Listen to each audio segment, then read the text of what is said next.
And I'm back. Good morning, everyone.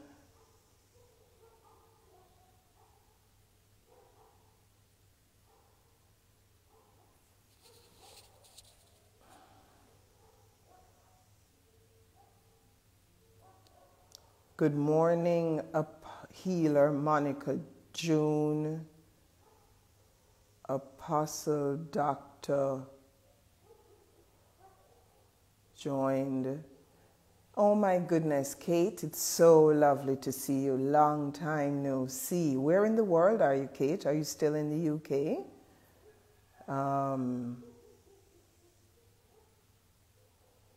We may not be able to do this live today because it seems that our guest is having problems logging on from Zimbabwe.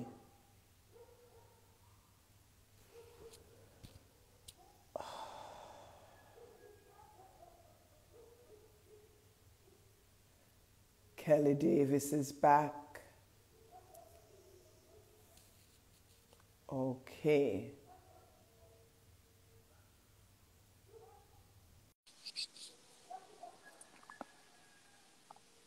Good morning, Zaina. So I just sent you a request. Let's see if this worked. I sent you a request, so you should be able to join from that request.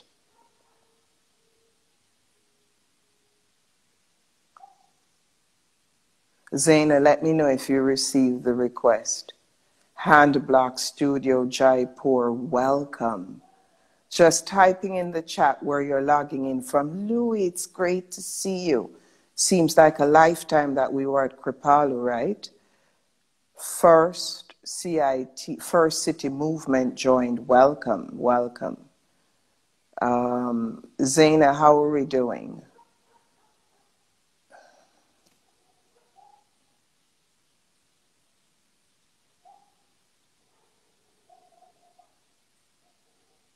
Zaina is unable to join. There we go. View request. Yay, we did it. She should be coming on soon. Thank you so much for your patience, everyone. Technology teaching us a few things. How to wait with patience and grace.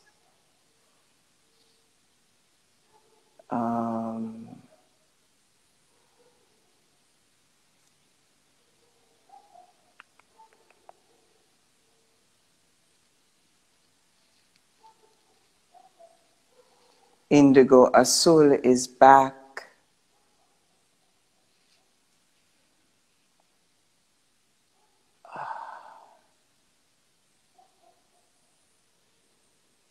Dotty Foot Yoga, good morning, good morning.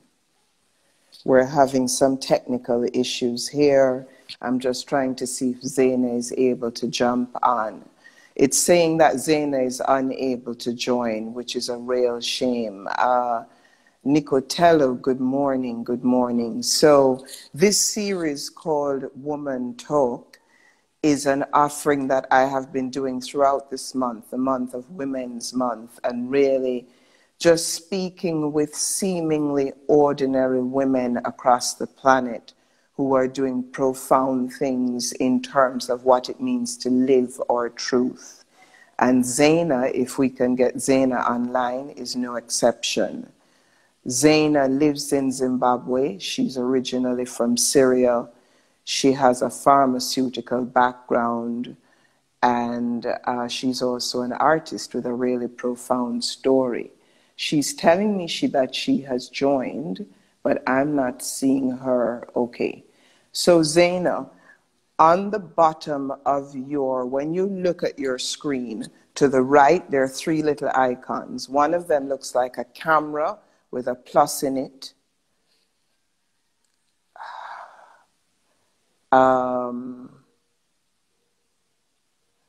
I've sent you another request. You need to see if you're able to join. Yay, we did it, we did it, we did it, we did it, we did it. Can you hear me, Zaina? Finally. Yes, I can hear you. Oh my goodness. Welcome everyone. You look gorgeous, Zaina. Welcome, welcome. I see my Thank niece, you. Sarah Couch, Hot Scotch Bonnet is on, and a whole range of people. Welcome to Jamaica from all the way from Zimbabwe. I got a little Africa Zimbabwe. in my house today. How you doing? I'm good, thank you. How are you? I'm good. I'm good. It's great to see you. Wissam is here. I don't know if that's the same Wissam I knew that once lived between Dubai and Bali. If it is, welcome, Wissam. I believe you're with House of Om. Yeah, I was just saying to our guests while we were waiting for you to log on, excuse me, a little bit about, who you are and what you've been up to and why I wanted to have you here. So firstly, I just really want to thank you for saying yes, accepting the invitation. Really proud of you. You've been doing some big yeses in the last few months. And remember that this is a conversation and we're going to have some fun in the process. So I'm glad that you're here. So, Thank you. I'm so honored and humbled. oh. So one of the things, this year's theme in International Women's Day 2021 has been about choose to challenge. That has been the hashtag. And for so many of us, we have normalized challenges in our lives because we have moved from one adversity to the next, particularly when we've worked for the esteemed organization that we have, the UN.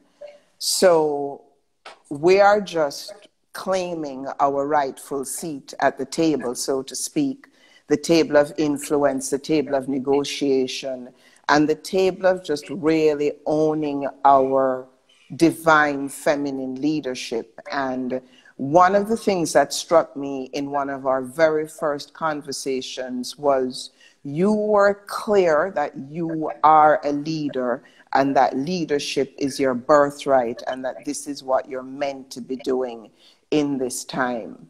When did you first recognize that? Well, this is a twofold question. What does leadership mean to you? And when did you recognize that, yeah, this is something that you love, you're passionate about, and something that you do naturally and are really good at? Talk to us a bit about that. Yes. Thank you, Nadine. Actually, leadership is really a big responsibility. So, in my opinion, and from my experience, leadership, it's a big responsibility that if you want to be a leader, you need to assume responsibility and try lead from your heart. Try to lead from your heart. Beautiful. Because let's say the traditional, or let's say the leadership that we are facing now is just a title. And some people they think that the title will give them their responsibility, or let's say their role. But what I think, leadership is a big responsibility, and it has to be from the heart. And leaders should really improve their emotional intelligence. And I think in the pandemic, this was one of the most important thing or actions that we really missed in this pandemic, because we can, from hearing from teams and people at work, they are really struggling with their mental health, with their work environment. And I think this is because of the lack of leadership from the heart. Wow. This is what uh, this is what I think, and I really would like to say that it's better to humanize the leadership, or to make it more human. So instead of saying my boss, let's say my mentor, let's say my bigger brother, my bigger sister, my, I don't know, just make it more human. Wow. So this will reflect on us internally and externally. Wow, beautiful. You have said a lot here. And what I discerned from one of the things you said is that there's a difference between leadership and management, and not all managers are leaders. So some of the qualities that are important to me in terms of leadership: people that we can trust, people who exercise compassion, empathy, vision, analytical ability, the ability to inspire others, the ability to lead and love by example.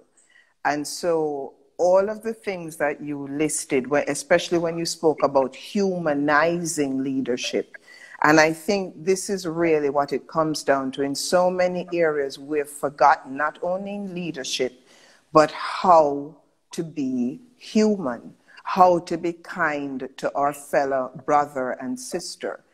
And there is not a religious philosophy, belief on this planet that does not have humanity at the heartbeat of what it is that we're about, you know. So thank you so much for highlighting that. You also spoke about emotional intelligence. And for so many, there are two things here. Much of what you said in terms of leadership are what we generally tend to associate with a feminine or a female-centered approach to leadership. Those qualities of collaboration, communication, building community, those are essentially female-centered attributes to leadership. And most organizations, certainly the one that we've come out of, is built on pillars of patriarchy, a leadership model that's, you know, let's go back to Maslow's hierarchy of needs. Now, there's nothing wrong with that. That leadership structure served us and brought us to where we are today. Now, what is clear that is happening in the world is that a different kind of leadership is required: creativity, ingenuity, innovation for where the world finds us. And you made a profound point about how the lack of leadership became particularly apparent during this pandemic time.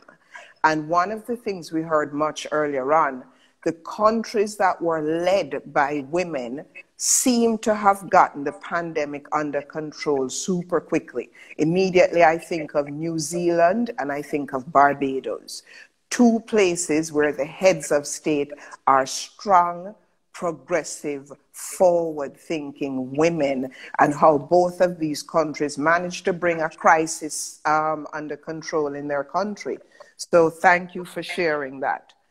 Now, I want to shift slightly. The other word that you mentioned in terms of leadership is around mentorship.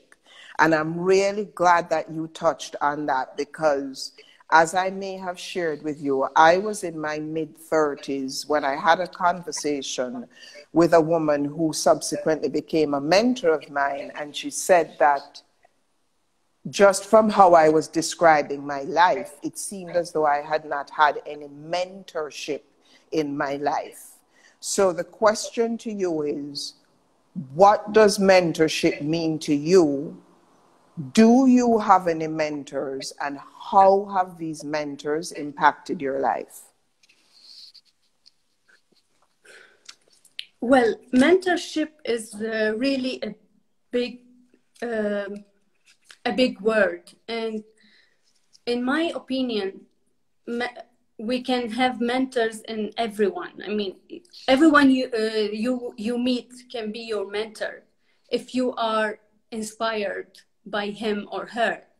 So I don't have officially a mentor, but I have I have mentors, and I'm really very grateful for their presence in my life, because I don't think I would let's say pass a lot of challenges that I had, and without them, without jumping into my, let's say, into my WhatsApping them and trying to find an advice.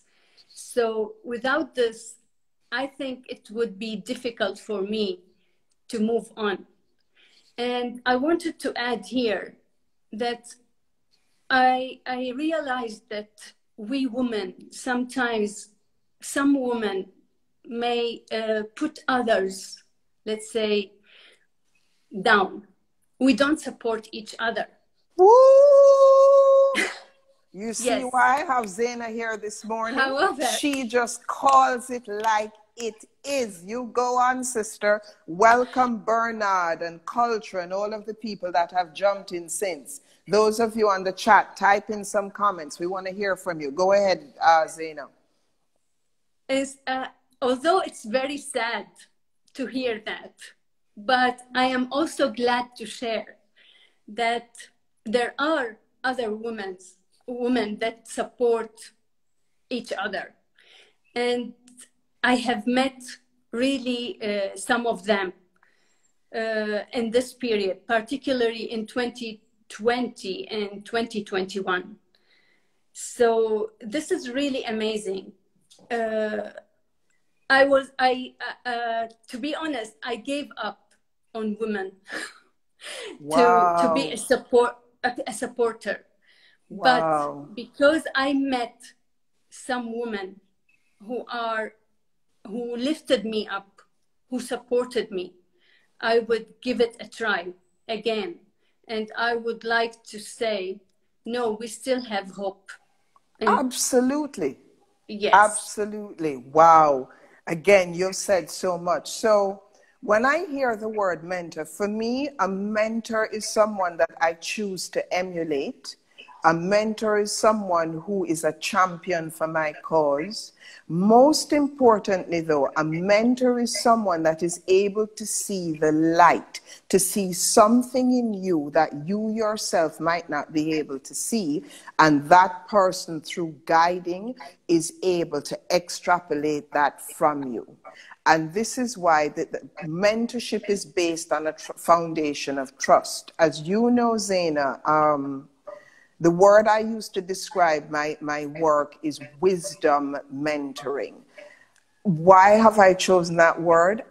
There's something about coaching, and the jargon of the industry is that you're a coach, but I know I'm doing way more than just coaching.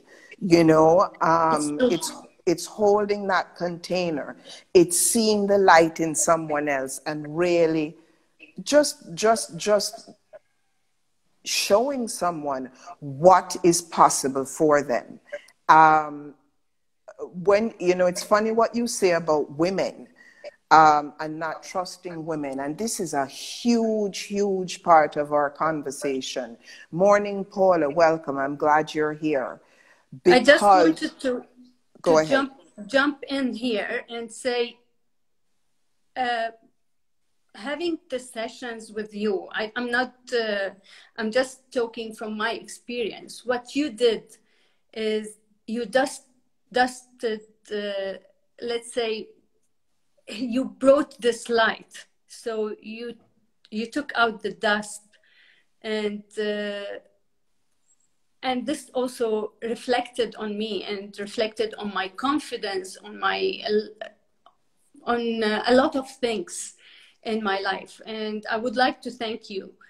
Thank you, my sister. Thank you so much. Wow.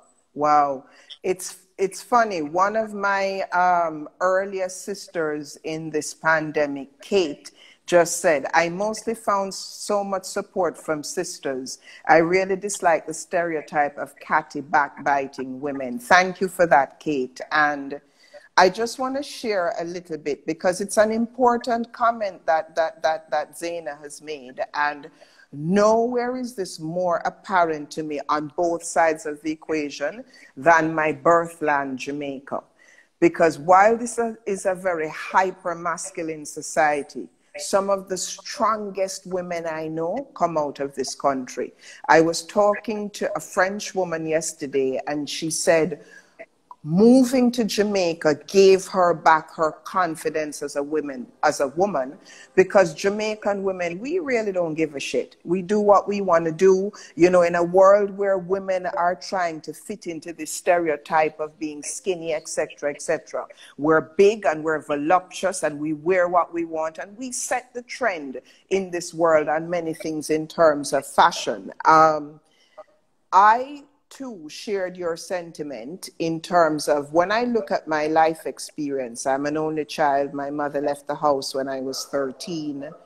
And I have not really had great female role models, not because these women are incompetent, but what happens is that we practice what we know and we pass down what we know, which is why for the work that we're doing now, we're actually breaking huge, huge cycles.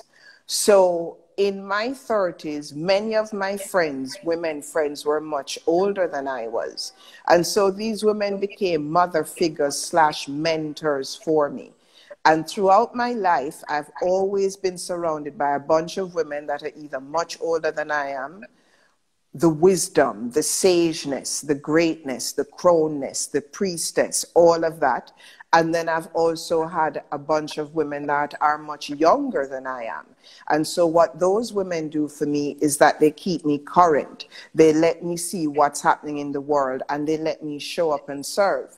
And so my suggestion is surround yourself with a circle of women of different ages, colors, and sizes. This is what I set out to do with my women's circles. You know, women show up from all over the world. And one of the things you'll find when you're in real sisterhood is that we're actually more similar than we are different. One of my sisters here on this call, a woman I've known for a very long time, yet we have really bonded literally in the last 10 days from a shared vision. And we've shown up for each other in ways unimaginable because we believe in something that's greater than ourselves. You know, so one of the questions that I ask women is, what defines you as a woman, and where did that information come from? That's a big question. What informs you? What defines you as a woman, and where did that information come from? And it comes from in your family. You know, how were the women treated in your family? Who were your role models? These sort of things. And it is one of the prime reasons I wanted Zaina here today. I have spent a lot of time living in the Middle East. For those of you that have known me from those days, you know how dear the Middle East is to my heart. And frankly, it annoys me. And I know this is judgment, so I'm going to own my judgment. When Arab women or women who have not had exposure to the Middle East make statements about the Middle East and about the treatment of women in a manner that does not uplift women without understanding. So seek to understand rather than to be understood. And one of the things that fascinated me at the start of this pandemic is many of us have had judgment about women in hijab and women that are covered, and imagine these women are covered and they are oppressed. And yet, the world says, shut up and put a mask across your face. So now you get to practice a little bit of learning and a little bit of understanding and a bit of compassion. And one of the things that we learn is that actually a lot of communication happens here because these are the eyes to the soul. So when you said to me, Paula, pardon me, Zaina, that your mission is to showcase your culture so that your descendants and those who are here now are able to travel around this planet with ease and grace as people of Arab descent, particularly women, I immediately said yes, because you're a force to be reckoned with. There's lots that comes out of your culture and lineage that we just simply don't know. So tell us, what does it mean to be a woman of Arab descent, and what informs that decision? And I want you to share a little bit of your story that you recently did on Toastmasters, because I think I know it's a profound story. Yeah. So for me, women from the, let's say, Arab descent, it's resilience. For me, women equal resilience. Resilience. Women equal resilience, yes. We women, we have a lot of limitation in our cultures. But I think this limitation can be seen as uniqueness, and it could be also a source of strength. So I think being an Arab woman, it gave me a lot of strength to go on into to move on into this in different international world. It's of course it's not easy, but it's also not impossible. So I am also write that down, everyone. It's not easy, but it's not impossible. Continue. And I'm very proud of a lot of women, Arab women, who are now, especially Syrian women, who are all over the world, and they are achievers. And I am really very proud of them, because they came from a very difficult situations, and yet they are achievers, and they did it. So so being a woman, for me, it's being resilient, being sensitive, and an achiever. Thank you. Thank you. And Kate, go ahead. If please. I want to talk about my experience in Toastmaster, Can I pause you for a moment, Zaina, before you go into that? So one of our listeners, Kate, says, appreciated so much, Zaina, calling out the need for greater public appreciation of and respect for emotional intelligence as a critical pillar of our humanity. Thank you so much for that, Kate. And the word emotion in and of itself has a very different connotation for women than it does for men. So what has happened is, and I'm going to dive straight into this, is that because Zaina and I have this shared experience, when you work in a hyper-masculine organization in a field that's normally male normative and white male normative, the trap can be achievement. The trap can be achievement. Why? Because we have been programmed that we need to work twice as hard, or that we have something to prove. The same emotion, if we express emotion, we're told that we're emotional. Why is she so emotional? And then we get shut down, and we get small, and we get silenced. Yet it's that same passion and emotion. You hear it in Zaina's voice. That becomes your competitive edge in the working place. So my guidance is, own your emotion. I can't get into a long discussion about emotion, particularly anger and women, on this call, but I invite you to get comfortable with your emotions, sisters and brothers, and under no circumstances do you allow anyone to shut down your emotions? Toastmasters. So, you go ahead. In Toastmaster, I shared my story about my family name, which is very tricky in Arabic, because Kadah means this small glass that you drink Arak, which is the Syrian spirit alcohol drink.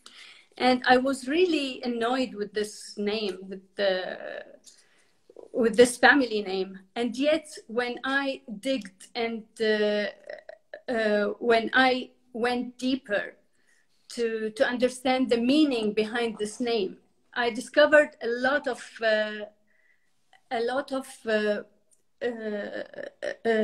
legacy and a lot of responsibility for me, because it means actually being triggered by a call, a small call to help and to assist others and support others. And when I discovered this, it was really, I was really amazed. And it seems that something in my blood calls me to lead with my heart, to lead even with my emotions, because if you are not emotional, you can't be triggered by a small call. So this was really, when I reflected on it, it really gave me a lot of power, a lot of strength, and a lot of, let's say, identity to carry on with my leadership and kindness.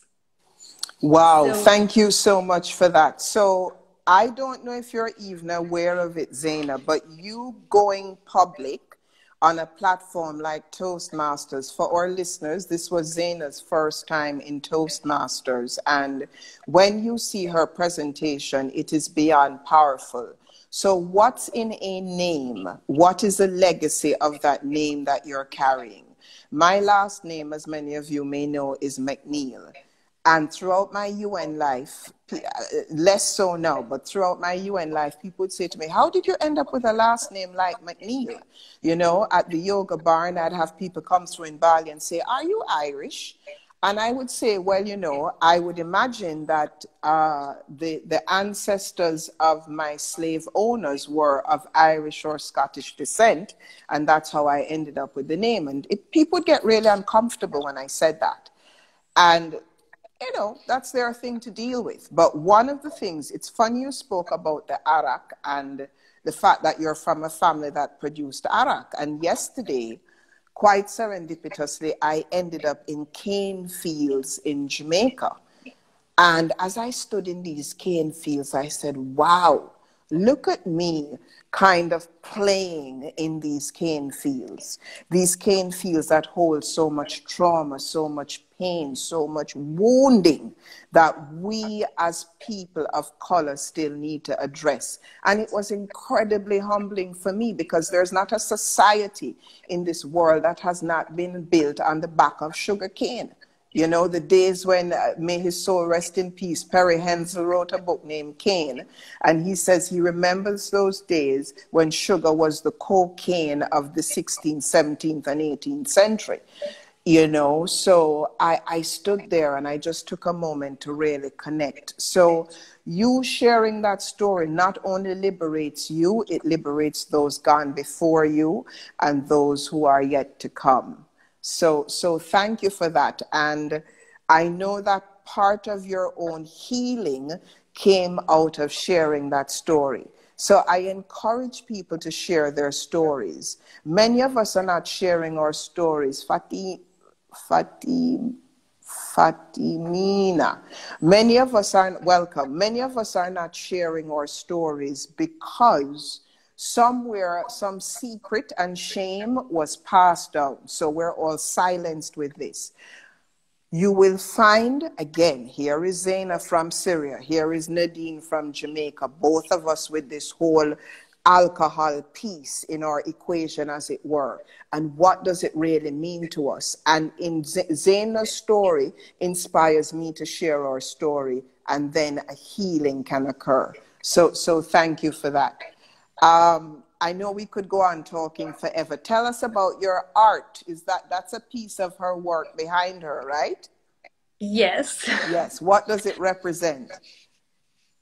Well, it's an abstract art, and the funny thing that many people have seen it, and each one would give it a different meaning. So I'm struggling with the name of this piece of art, because everyone can see different things in this art according to their emotions, their status, their maybe thinking. And so I wanted to share here that I was really tranquilizing the artist in me until I have time, until I finish this, I finish that study and that, I don't know, that exam, until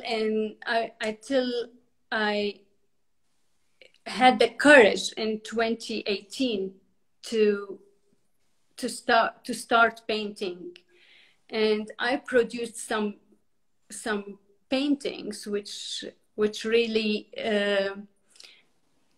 healed me, to be honest.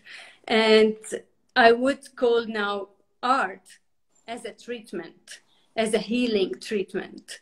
Beautiful. So what I would encourage people, I think we all are artists. Absolutely. And somebody type please, that in. We're all artists, and our life yes, is the canvas, and you are the painter. Go ahead. So please pick up your pen, brush, and start painting, because you will be amazed by yourself, and you wow. You will discover yourself. Wow, thank you for that. And there's so many artists here. One of my favorites, Jasperita Buxenhausen from Berlin, has just joined us. Welcome home, my darling. Welcome home. Zaina, before we go, any words that you would like to offer to your Arab sisters and brothers in particular, and humanity in general? What is the footprint that you would like to leave on this planet, and what would you like to say to them? If someone could have said something to you at 18 that would have shifted how you showed up, what would that be? First of all, be kind, because I believe kindness is really a key for strength. Ooh, kindness is... Somebody type that in for me, please. Kindness is really a key for strength. Go ahead. And I would like to say that whatever is your limitation, there is no limitation. Brap, brap, brap, brap, brap, as we say in Jamaica. Somebody type that in. Limitation exists only in the mind. Yes, we are unlimited, because I think we are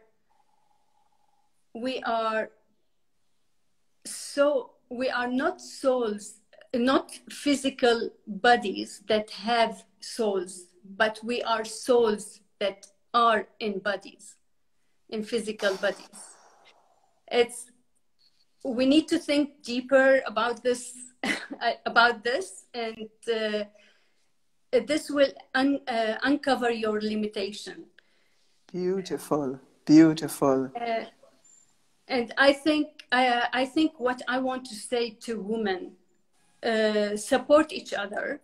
We are to support each other. We are our strength is is in our unity, and why we should support each other, because we are very close to each other. We are similar to each other, and we really can bring the world to a better place if we